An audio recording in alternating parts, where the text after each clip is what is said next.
Week when I first heard the news about the incident at Franklin Regional High School, my first thought was just how sad it was for the students. When I got home, I realized I may have to talk with my own kids about what happened. We've asked parenting expert Dr. Deborah Gilboa to come in and give us some advice on how to share news like this situation and even maybe other things that happen in our lives as part of our regular lives. Dr. G, good to see you. Thanks for having me. Okay, so first of all, why is it so hard and uncomfortable for us as adults to talk to kids about this? I think the simple answer to that is fear. Our fear about what happened, our fear that, God forbid, our kids could ever be involved in a situation like this, and also our fear about talking to them. What if this makes our children very fearful or nervous, or what if they ask a question that we don't know how to answer? So there's so much uncertainty, and I think that that's really what stops us from reaching out to our kids and navigating it together in a developmentally appropriate way. So do we have to talk to them? Should we talk to them? We don't always have to talk to our kids. I agree really with the American Academy of Pediatrics and American Psychiatric Association's recommendations that if your child is 8 or under and you know with a good degree of certainty that this isn't going to touch them, they're not going to hear about it on the school bus or the playground or at Easter dinner, but also that it doesn't directly involve your family, then it may not be necessary to bring up with your kids. Okay, so if they're young enough, maybe it's not appropriate, but after 8, should we bring it up? It's probably a good idea. Our kids are going to, unfortunately, experience tragedy, at least secondhand, in their lives. They need to start practicing and have the comfort of being able to talk to their parents, to rely on us, for us to be their first and best experts at every difficult juncture.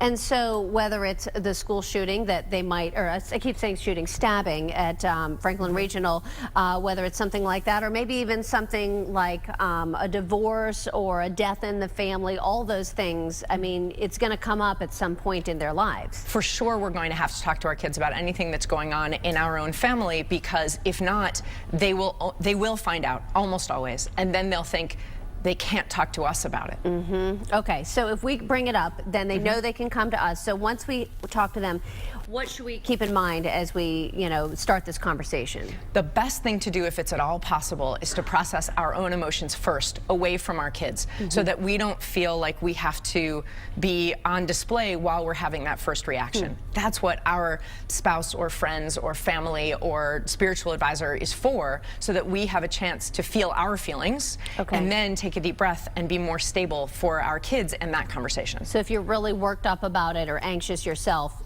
you hold that off, get your cry out or whatever before, so they're not scared. Right. It's really difficult to think through what you're going to say if you're in the midst of a big emotional reaction yourself.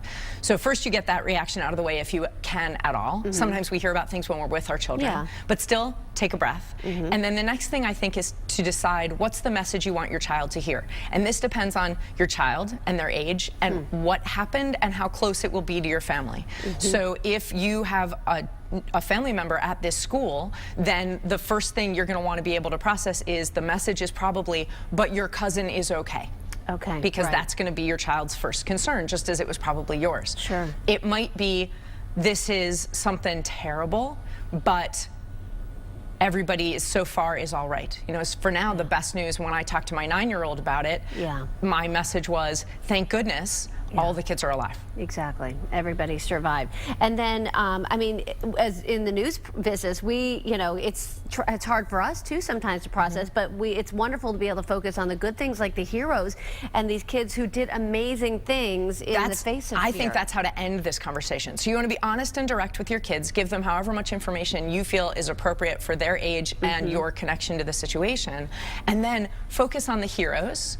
And if you're not sure enough about the story or exactly how to frame that for your kids, what you'd be telling them if you focused on the boy, for example, who stepped in front of his friend to protect her, then focus on a positive action that you can take with your child now, saying, do you want to send a letter? Is there something you would like for us to do? Make a card or raise a little bit of money at a lemonade stand and make a donation for those families or for that school? Is there, when the tsunami happened, there were paper cranes, origami. So I know a bunch of families who learned a little origami so they could make some cranes and send it to Japan. It was a way to involve their kids in the positive actions afterwards. Right. Okay, great. So what about as we process these things, sometimes we have our own opinions or commentary. Is that okay to inject that in? I think think that you want to talk about the values you want to impart to your kids, but this probably isn't a place for a rant about violence and kids today and things like that. That those are more conversations to have with other adults or teenage children after they've also had a chance to process how they're feeling. Okay, well, let's break it down by age. So let's talk about the little ones, maybe age 2 to 4. I mean, they might see something on the news. I know, you know, in our house, it's hard not to bring the news home sometimes. I'm certain that's true. So if you end up needing to talk to your young child about it, then you just need a very sound message of stability. Some kids were hurt, but our family is okay. Simple as that. Very they don't simple. even get any more than that. Okay. 5 to 7. I ended up having to bring it up with my 7-year-old about the Franklin Regional because she was aware of it.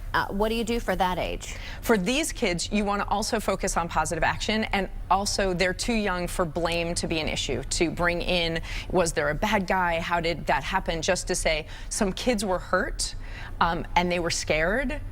Do you want us to try to do something to contribute to everybody at that school feeling better?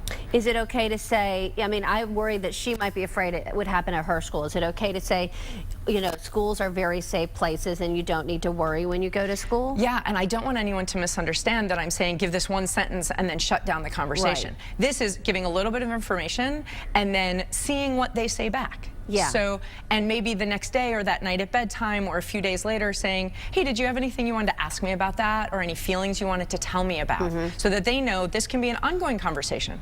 Well, I think for my daughter, it kind of went in and out, and that was enough, and she never brought it up again. It didn't really seem phased, which was fine. But it might happen that she hears a little bit more about it later. Now she knows she can bring it to you. Yes. Or that she sees a TV show or reads a book that has something similar, and it reminds her, and then she has a question. Okay. And that openness to conversation continuing is really the best benefit to her. Real quick, age 8 to 11, what do you say?